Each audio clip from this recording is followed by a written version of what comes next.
Acknowledge psychological trauma. Break through the barriers of self-deceit, temper manic behavior. Is this it? Is this the contract?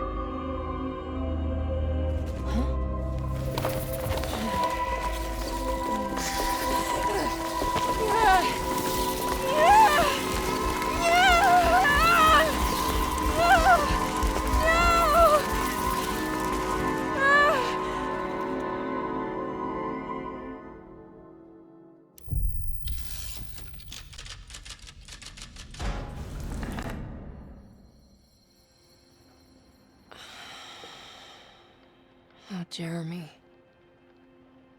How much pain and suffering you could have prevented. Emily? What are you doing? Detective, how is your investigation going? Well, I still have no clue where Jeremy is, but I think I know why he's hiding. This place is full of lunatics planning to perform some kind of ritual tonight. Well, that sounds ridiculous. Or rather would have just a day ago. It gets worse. I have reason to believe they killed anyone who didn't want to go along with the plan. Detective, have you encountered any monsters tonight? I just told you, I think they killed people. Beauregard, the author, Perosi, the singer, Mr. Waits, the clerk, Mr. Chance, the gardener, they're all missing. No, I mean, have you fired your gun tonight? Of course not. They wouldn't just kill outsiders like that. It would bring too much attention. But you should keep your eyes open. So you haven't seen anything strange? Been anywhere else? What are you trying to tell me, Emily? Are you in some kind of danger? Let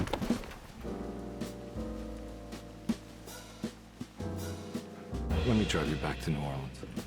I think I have enough. You know, at least get the police to take a look at this case. No, I'm fine. Thank you, Detective. I'll find your uncle, Miss Hartwood. Just stay out of trouble.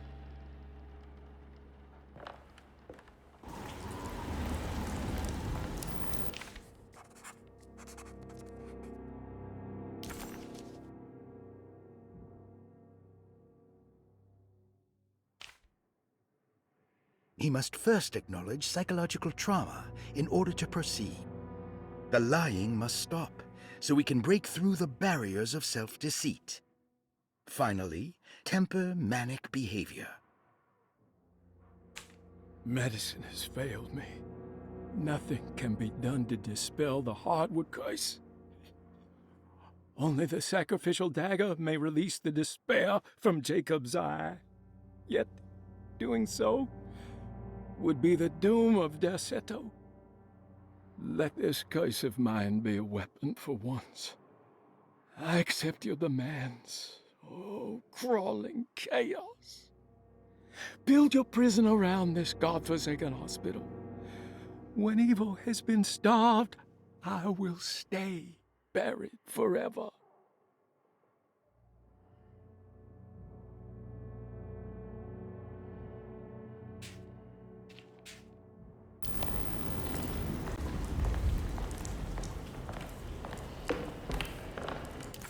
It was almost night when Emily found herself back at Derceto. What exactly had she been doing? And what was Detective Conby talking about? Did any of her findings make any sense? All she knew was that she wanted to figure out what the 3 steps to the contract entailed, and how this was connected to Dr. Gray.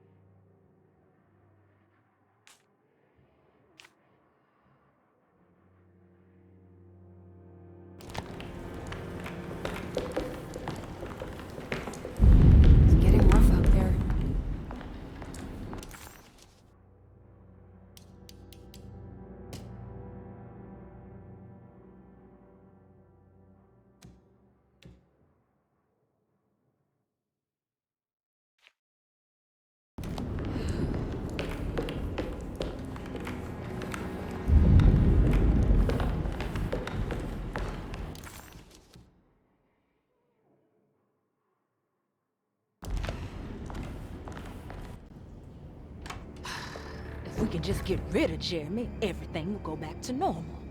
That reminds me. I saw Miss Emily earlier. You remember her? You know she's Jeremy's niece. She's looking for him. That's right. She's helping us, in her own way. As long as she don't stand in the way of the mother of 1,000 young. I don't think she knows or cares about that. She just here for Jeremy. I've been more worried about that Detective Carmen fella. He been snooping around asking all kinds of questions. God, it hurts. I wish you would stop doing that. Gives me the heebie-jeebies.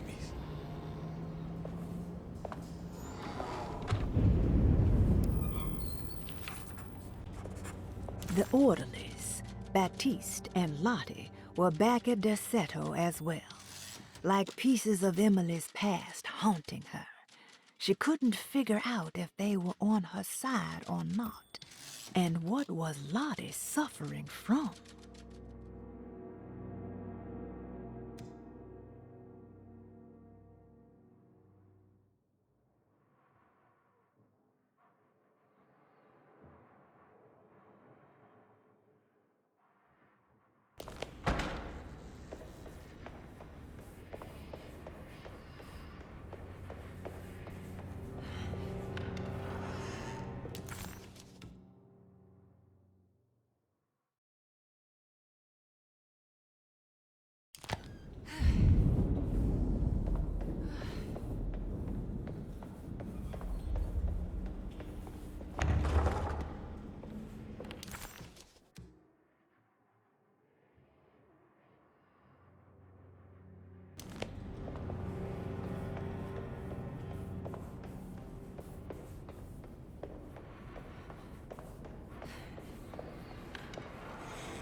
What is going on here?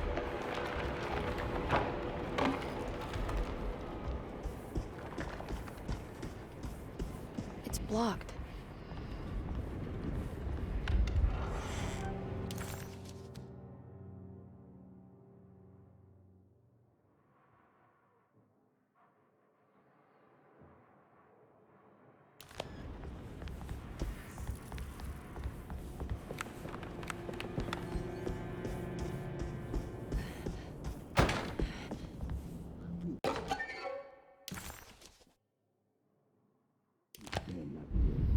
I think Dr. Gray is in there.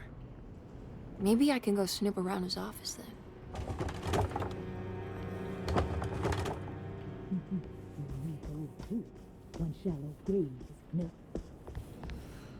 Well, I don't want to run into the orderlies right now. I should find another way.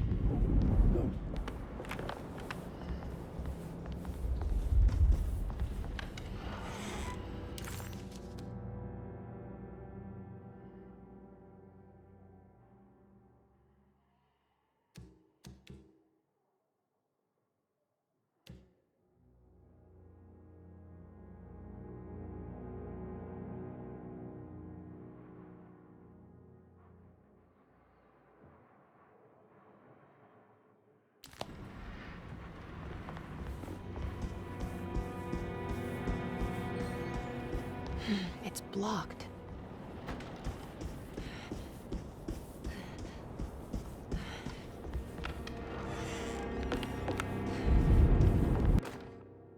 Lunacy and the Astarte Artist Colony, a monograph by Yael Klein. In early 1909, the old Derceto plantation outside of New Orleans was turned into an artist's colony.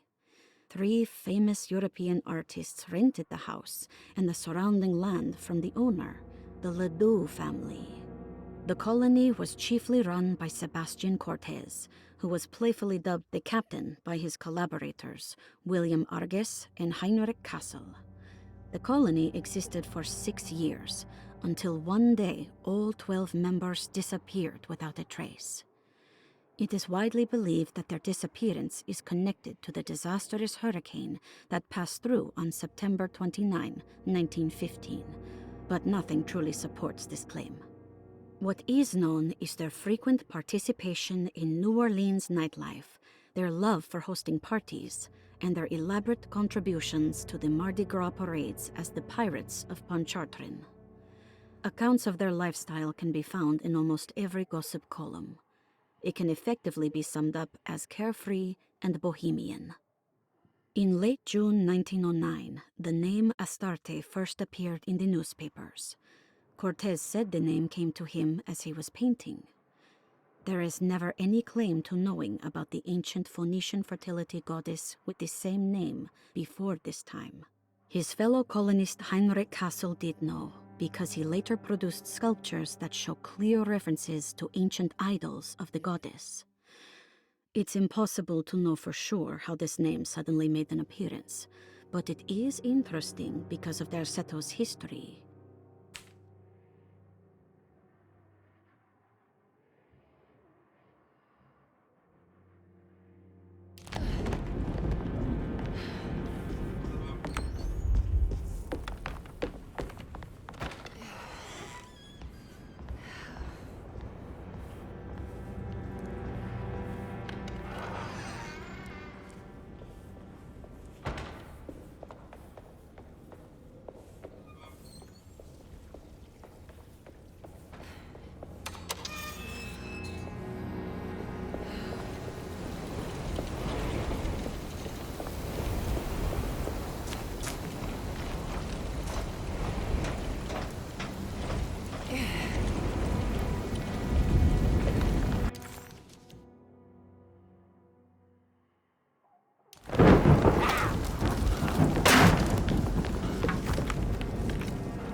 Mr. Waits must have had a spare key to Dr. Gray's office, but where?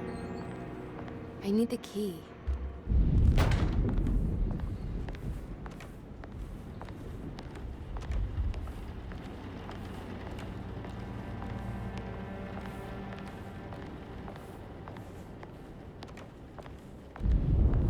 I don't know the combination. Wait, maybe I do.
I better get to work on breaking the pact with the Dark Man.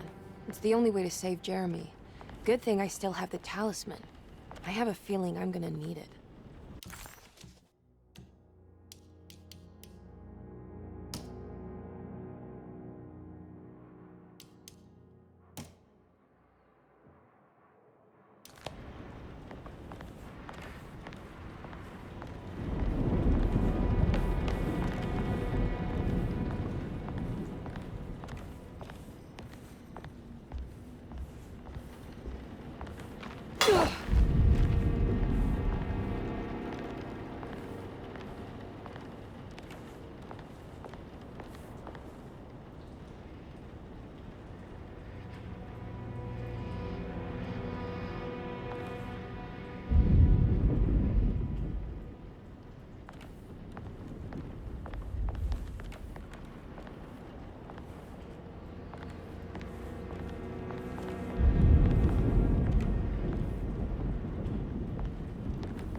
can't leave yet.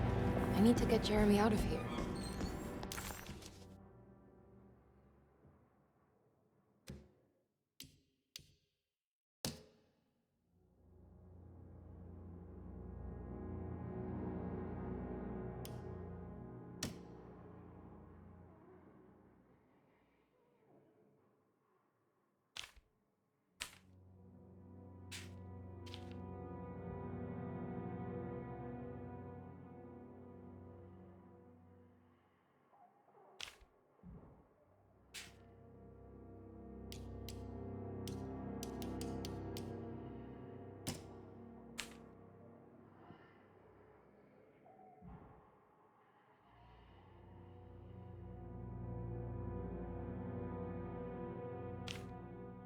Medicine is...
It worked.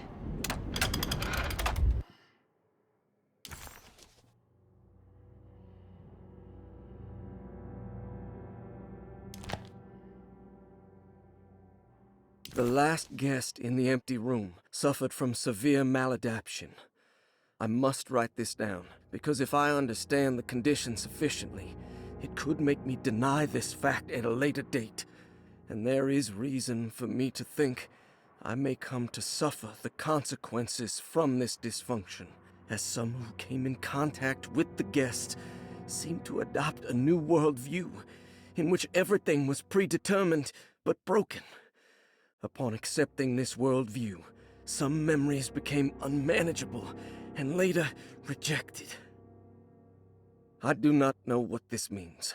I cannot even remember the fate of the guest. I think they were simply misplaced one day and forgotten. Just like all documents pertaining to this guest, they have all been destroyed, or they never existed in the first place. Who wrote this? There has never been a guest in the empty room.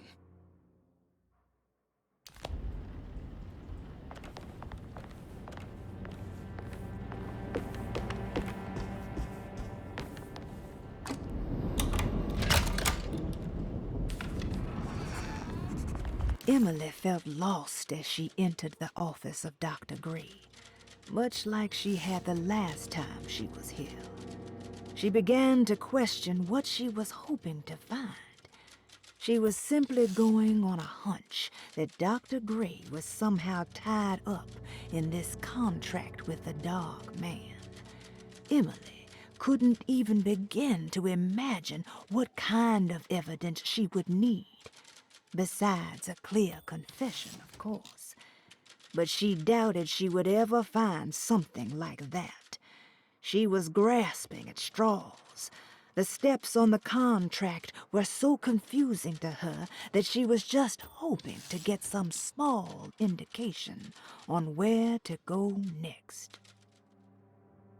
Here we are, Dr. Gray's office. Now let's see if we can find some answers. Dearest Dr. Manzetti, I find myself in a losing battle with my patient. As I've disclosed in my previous letter, his delusions have him completely captured. It's bad enough that he is torturing himself with paranoia, but his madness turns out to be quite persuasive to others, effectively laying the ground for mass delusion. I am writing to you in hope that you can give me some guidance. Beyond my ambition to avoid devastating surgery on my patient, I have grown worried about my own defenses. The words of my patient are deranged, yet they often resonate with something primitive within me. I have tried photographing his brain with X-rays. It was surprisingly difficult to get good results. Dark blotches on the plates kept obscuring all details. My patient looked at the bad plates and cried out in terror, telling me the dark areas was the shadow of the worm, eating him from inside. I could not see anything out of the ordinary.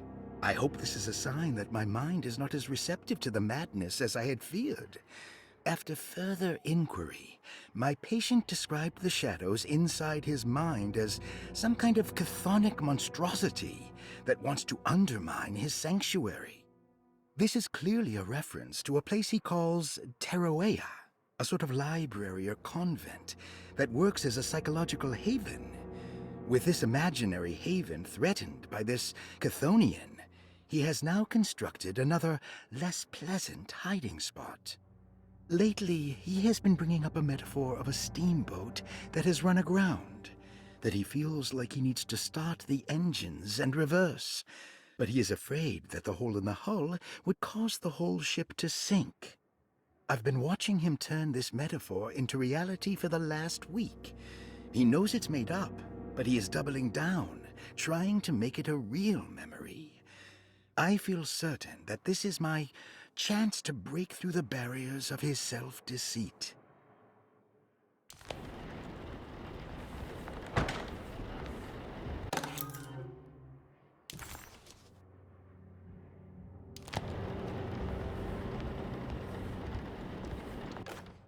I have finished tidying up Miss Beauregard's belongings. I will leave it to you to contact her agent and have them collect her things. I found one of Grace's drawings she might want back, along with this key in her room, which I believe you've been looking for, Mrs. Thompson.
Hey, little lady, how's your evening been going? Ups and downs, I suppose. I hear that. We all live in the life of an elevator operator. Are you all right, sweetie? Do you want to see my mask, miss? I'm making it for St. John's.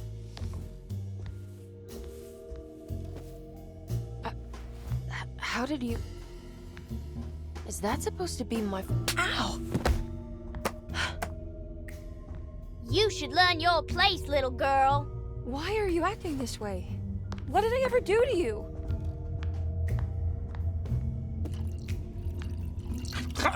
Grace! Grace!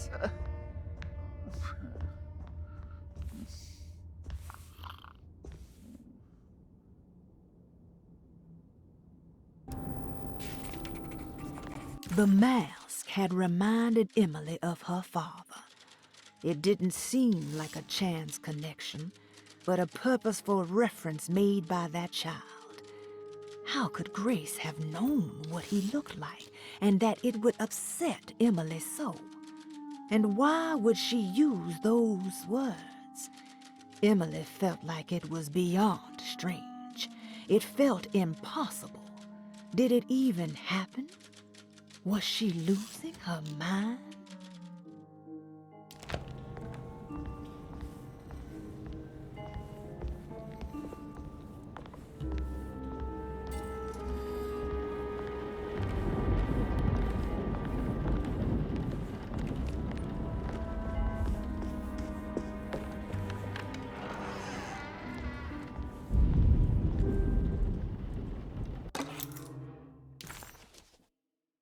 I'll just borrow these. At least he's breathing. I'll just let him sleep it off.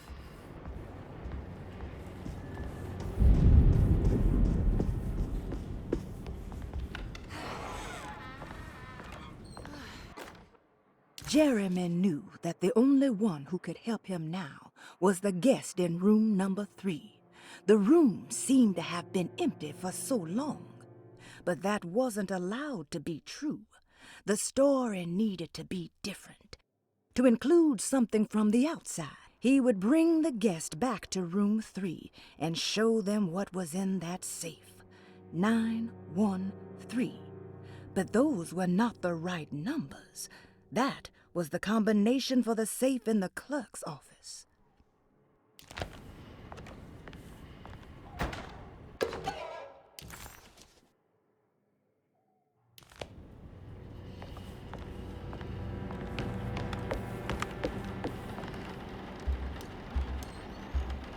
I'm not sure I have everything I need.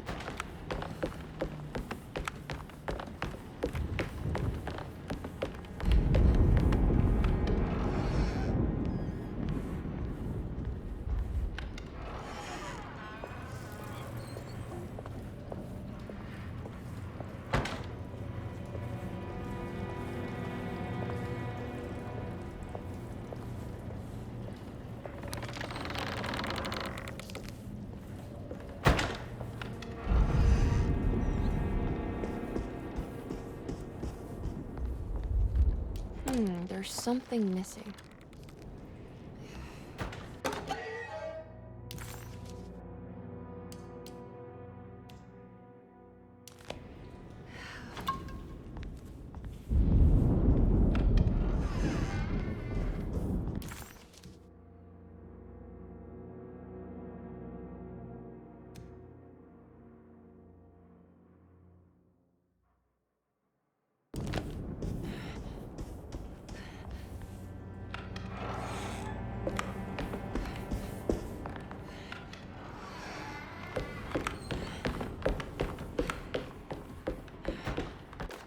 Detective Comby, I'm terribly sorry that my niece has pulled you into this mess.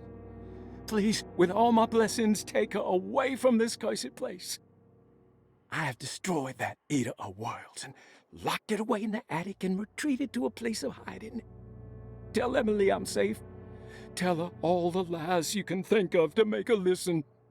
Take her back to New Orleans. Sincerely, Jeremy.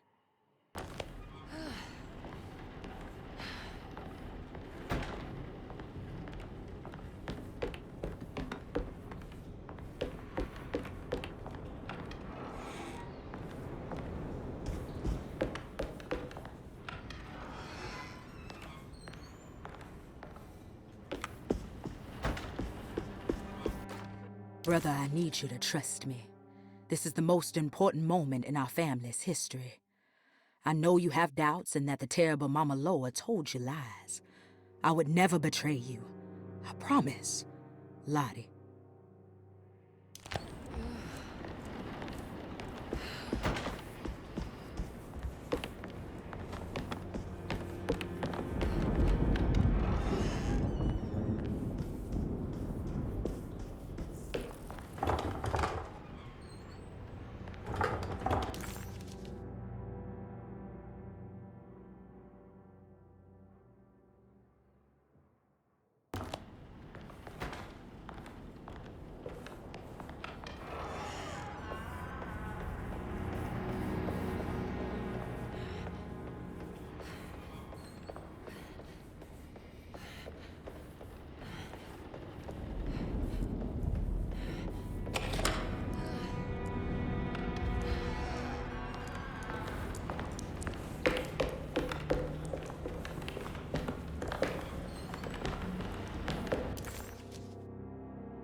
I need the key.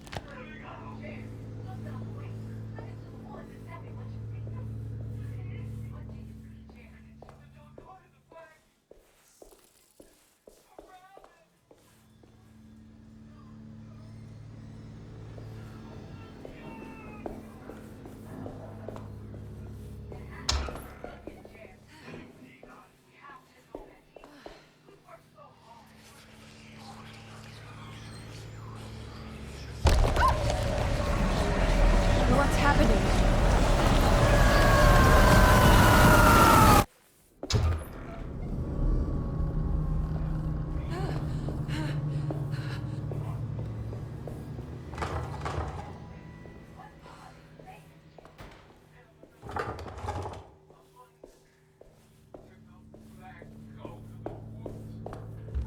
I need the key. Radiography. Patient Jeremy Hartwood. Date June 14, 1930. Plates. Jeremy's skull proved difficult to capture properly. Partial radiographs worked best. A complete picture of the brain can be assembled by piecing 3 plates together. Observations. Even when looking at an assembled version, a shadow covers significant parts of Jeremy's brain. Possible tumor, but more likely that the equipment is failing. Jeremy reacted strongly to the pictures and claimed to see a giant clay worm eating and displacing his memories. Notes. While this exercise has left me nowhere closer to an answer, I feel confident that a Burkhart lobotomy should sever all necessary parts.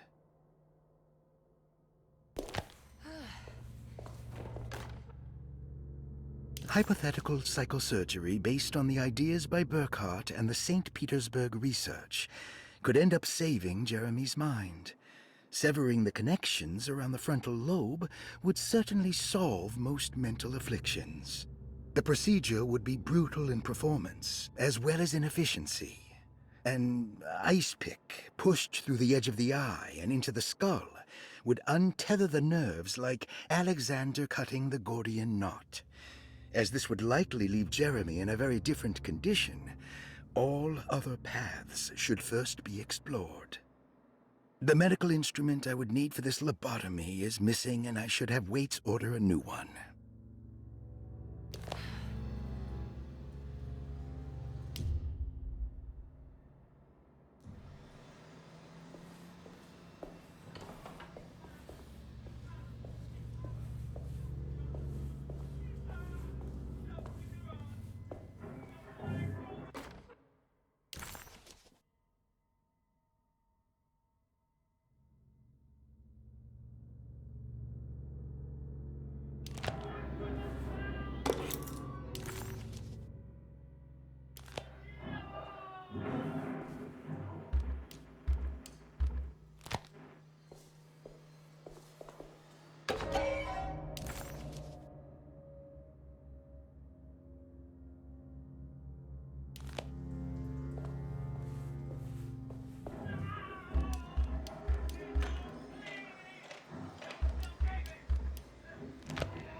What's this?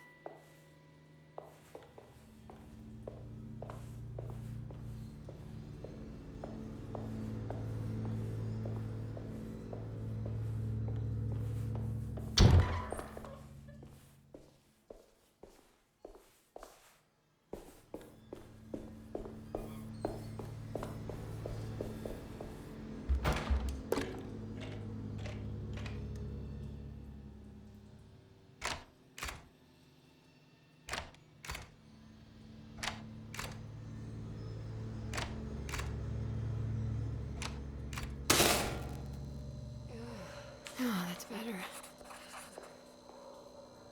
Dr. Gray seemed to put a lot of effort into understanding and treating Jeremy. Did he find anything useful? Or was it all for show? An excuse to torture him? No matter what, Emily thought, maybe she could follow his work to some conclusion about the steps stipulated in the contract.